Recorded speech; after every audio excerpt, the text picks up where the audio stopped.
péndulo simple se ha utilizado en la antigüedad para medir exactamente el tiempo.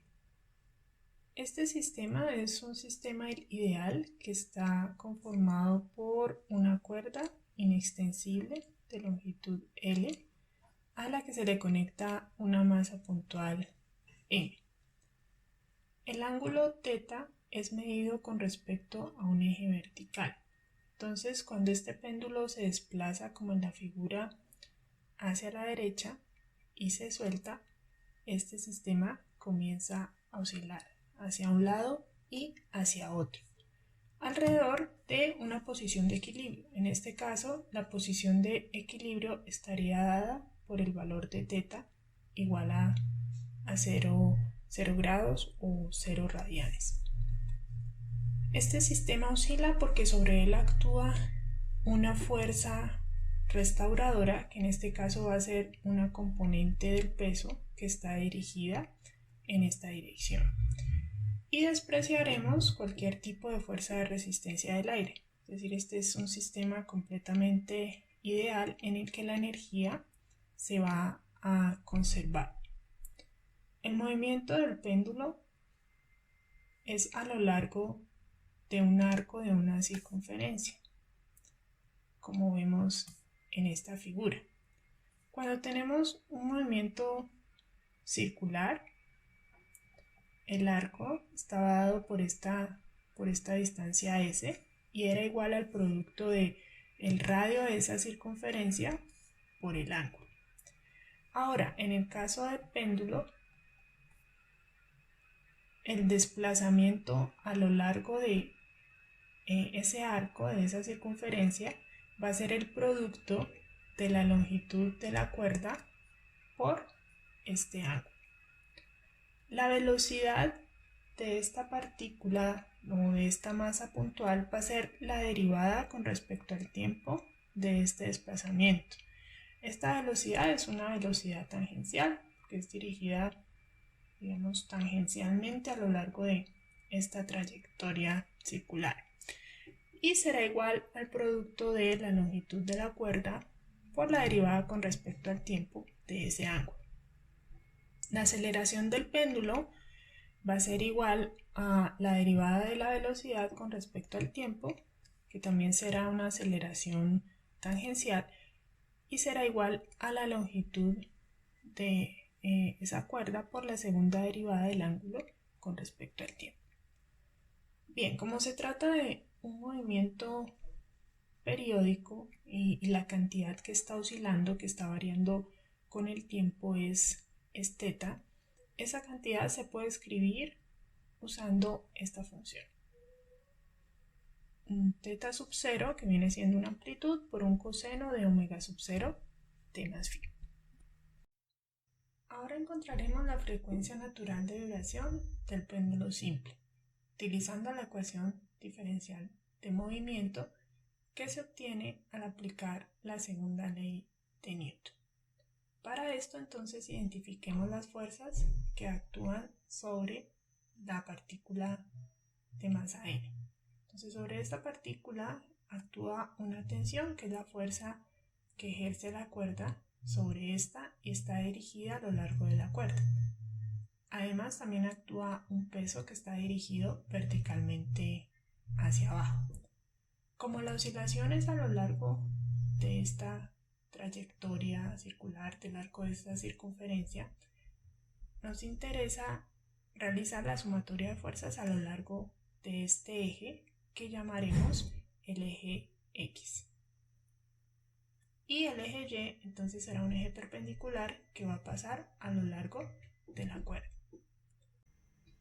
Ahora encontremos las componentes del peso a lo largo del eje X.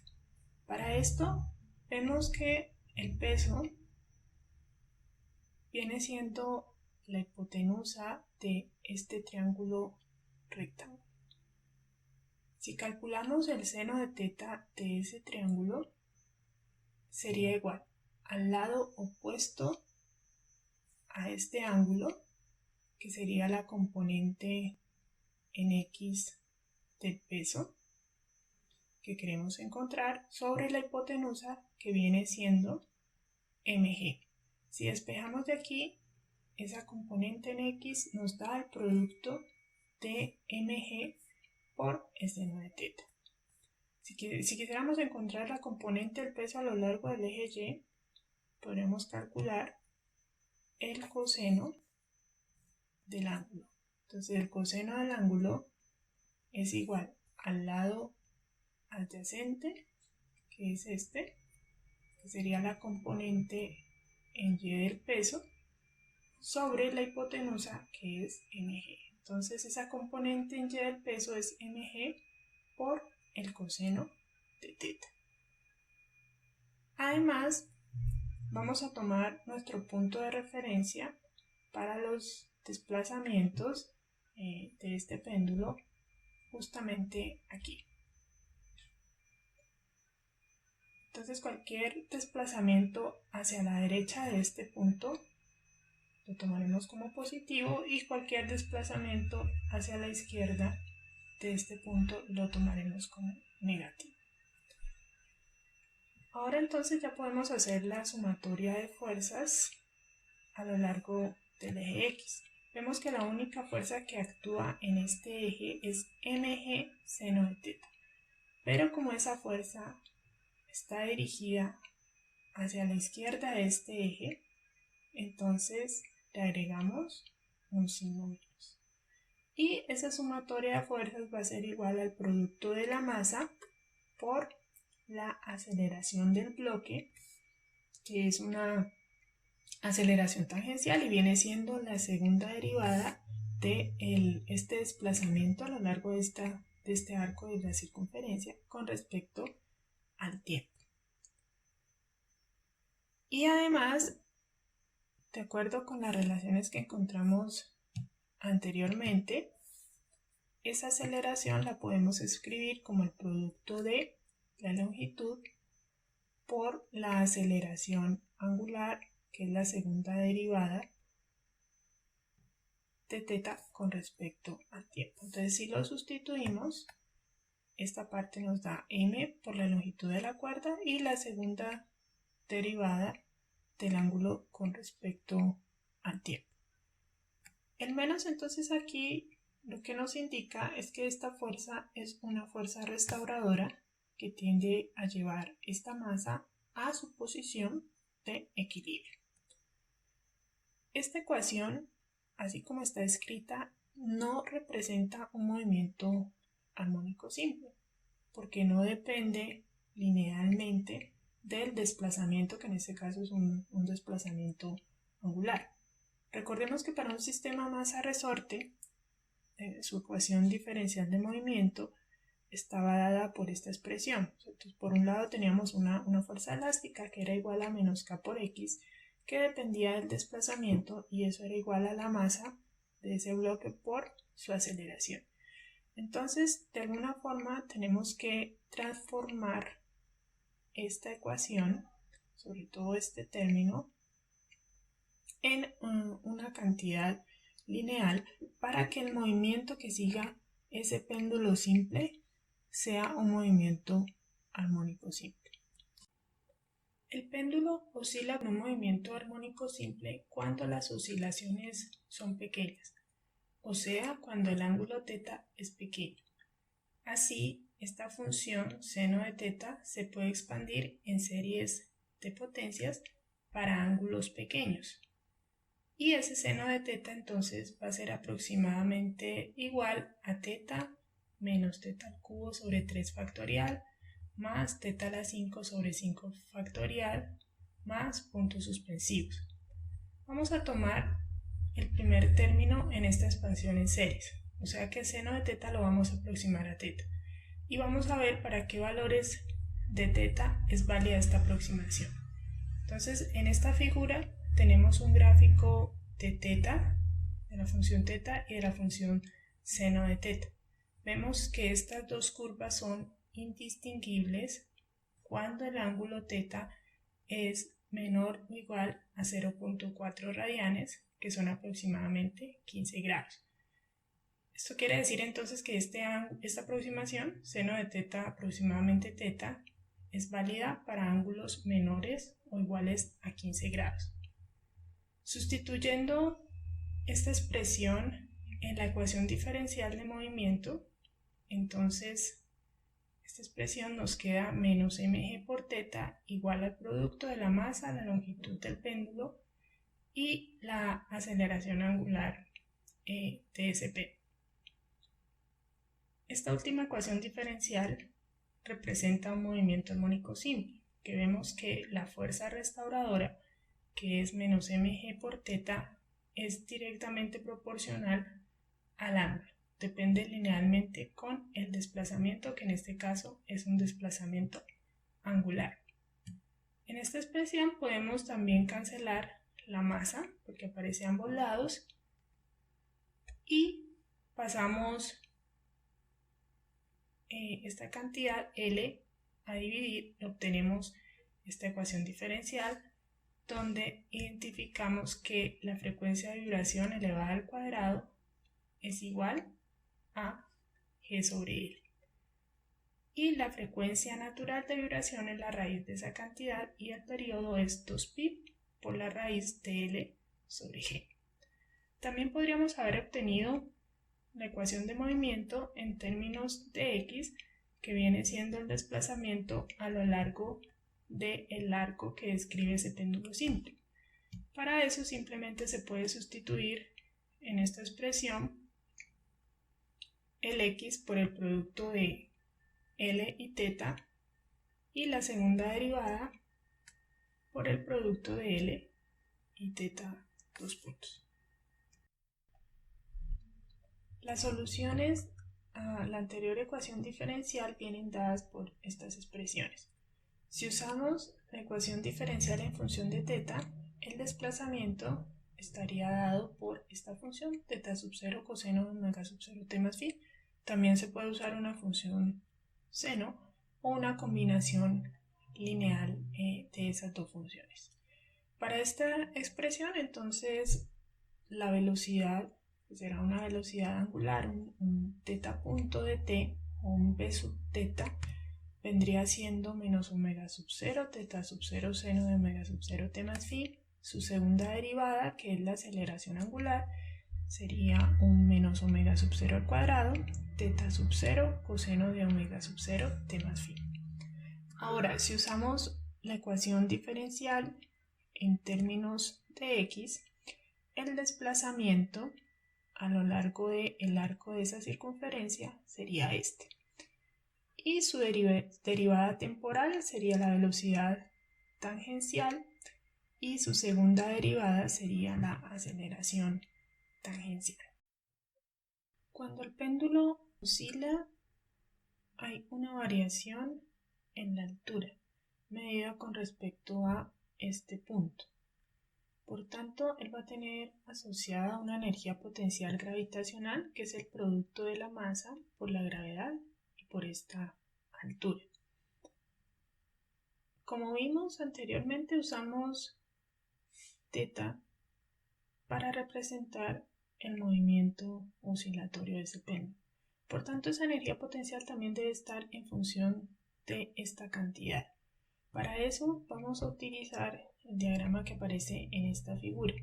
Noten que la cantidad L, cuando el péndulo está en la posición de equilibrio, viene siendo este valor. Si el péndulo se mueve hacia la derecha, como aparece en la figura, entonces esta cantidad va a valer L menos H. Si calculamos el coseno de este ángulo, esa cantidad va a involucrar tanto la hipotenusa de este triángulo, que es L, y va a involucrar también la altura, que está relacionada con este cateto adyacente, que es L menos H. Entonces, el coseno del ángulo acá nos va a dar L menos H sobre la hipotenusa, que viene siendo L.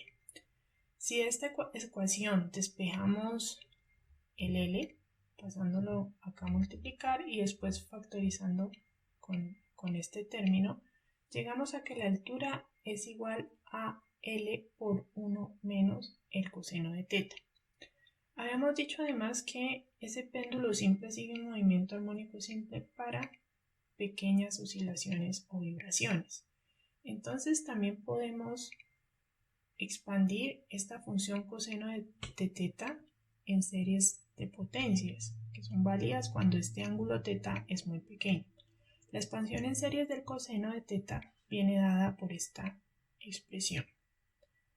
¿Dónde? ¿Qué sucede si consideramos nada más el primer término, que es 1, y lo sustituimos en la expresión para la altura? Si el coseno de teta vale 1, entonces la altura valdría 0.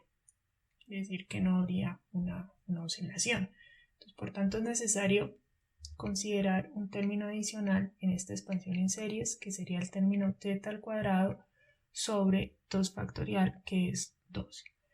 Sustituyendo el coseno de teta en la altura, vemos entonces aquí que esta cantidad del 1 se cancela, por uno es positivo y el otro negativo, y el teta al cuadrado sobre 2 nos queda una cantidad positiva. Entonces la altura va a ser igual a la longitud de ese péndulo simple por teta al cuadrado sobre 2. Y la energía potencial del péndulo es el producto de mg por esta altura, que es L teta al cuadrado sobre 2. La energía cinética del péndulo está asociada al movimiento de ese péndulo simple, de esa masa puntual.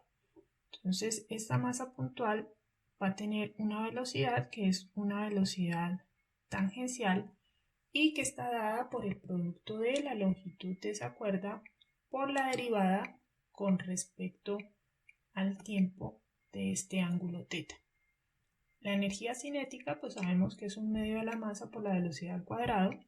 Elevando esta expresión al cuadrado, llegamos a que la energía cinética es un medio de la masa por la longitud al cuadrado y por teta punto al cuadrado. ¿Cómo se trata de un sistema ideal en el que expresamos la fuerza de resistencia del aire? Entonces, la energía mecánica va a ser una constante. Y la energía mecánica es la suma de la energía cinética y la energía potencial, sustituyendo entonces estas cantidades, la velocidad por la velocidad tangencial, acá la altura por L teta al cuadrado sobre 2, llegamos a esta expresión para la energía mecánica, que se puede mostrar que es una constante, efectivamente. A partir de ese cálculo de la energía mecánica también se puede llegar a la ecuación diferencial de movimiento, derivándola con respecto al tiempo. Entonces, esa derivada nos da, para este primer término, que hacemos es derivar el teta punto al cuadrado, que es la cantidad que depende del tiempo. Bajamos ese exponente 2, que va a cancelar con este 1/2, y nos queda el producto de la masa, la longitud al cuadrado, el teta punto elevado a la 1, y la derivada interna del teta punto, que viene siendo el teta 2 puntos. De la misma forma hacemos una derivada temporal para esta expresión. Aquí quien depende del tiempo es teta al cuadrado. Su derivada entonces es, bajamos acá el 2 que cancela con este 1/2 y nos queda el producto de la masa, la aceleración de la gravedad, la longitud de la cuerda, el teta y la derivada interna, que es la derivada de teta con respecto al tiempo. Y eso va a ser igual a 0 porque la energía mecánica es una constante. Cuando la derivamos con respecto al tiempo nos da 0. Bien, de esta expresión entonces podemos cancelar la masa que aparece en estos dos términos. Como esto está igualado a 0, se cancela. Y también el teta punto. Entonces, al final también podemos cancelar un L y nos queda entonces esta expresión L teta 2 puntos más G por teta igual a 0. Despejando el teta 2 puntos, llegamos entonces a la ecuación diferencial de movimiento para el teta. También se podría calcular la energía mecánica en términos de X y X punto. Simplemente usar estas relaciones. x, que representa el desplazamiento a lo largo de la trayectoria circular, es x es L por teta, y su derivada es L por teta punto. Entonces, si se sustituyen estas expresiones, se llegaría a esa ecuación diferencial en función de x.